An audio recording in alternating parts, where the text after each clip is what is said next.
Hello friends, welcome back to my vlog. गिबियावनो नोंथांमोनखौ आंनि vlogआव बयखौबो बराय हरग्रोनाय थाबाय। लोगोफोर दिनै समबार ओमफ्राय गारि लानायखाय माने कार लादोंमोन नालाय बेनि नियम बानायनो थांनो नागिरदों आरो फुजा हैना बिदिनो जोङो गणेश मन्दिराव बगादराव थांनो नागिरदों। जों बोराय बुरि थांगोन। ओमफ्राय गारियालाय रेडि जानानै दं। गोदान गारिया रेडि जाबाय। जों थांनोसै आरो हिन्जावफोर गासिनो दं।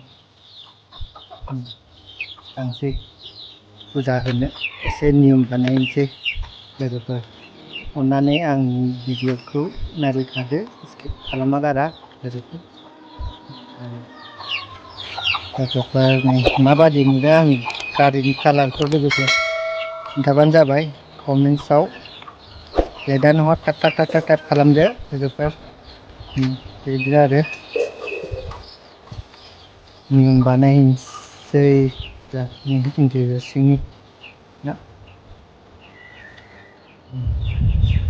खिथुनिफ्राय देखायनोसै आं दा नामबो जायाखै साननैल'सो जादों लाबोनाया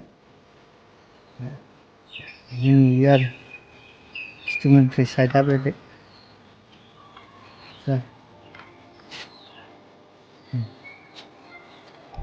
लोगोफोर जों थांगासिनो दं दा मन्दिराव फार्स्ट सालायनाय ना कार गोदाननिखायनो गिनाय नांदों एसे लोगोफोर साहस गैथ'आ फिसासा साहस बिख्लोआनो उरायनाय बायदि मोनदों गाखोग्राफ्राबो गिबावदोंसो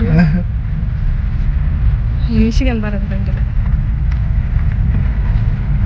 आरो दा सासे गाखोनानै दं बेबो गिदों खोमा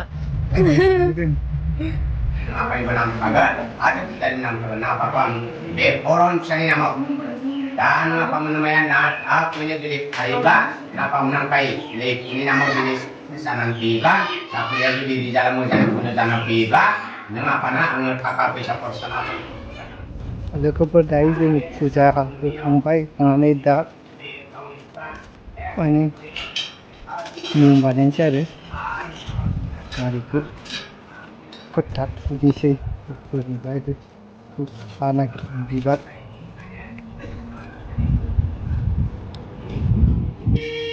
गारिखौ बानायनोसै आरो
लोगोफोर जोंना दायो फुजा होनाया जोब्बाय दा थांनोसै जोङो दा खालामसै थांनाय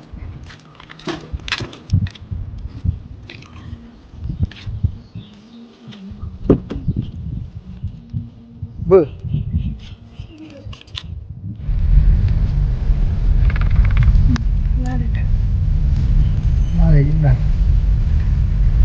लोगोफोरजों थांगासिनो दं दा न'थिं जाखांबाय नालाय थांबाय आरो बिबारा नै गोजौआवसो थाबाय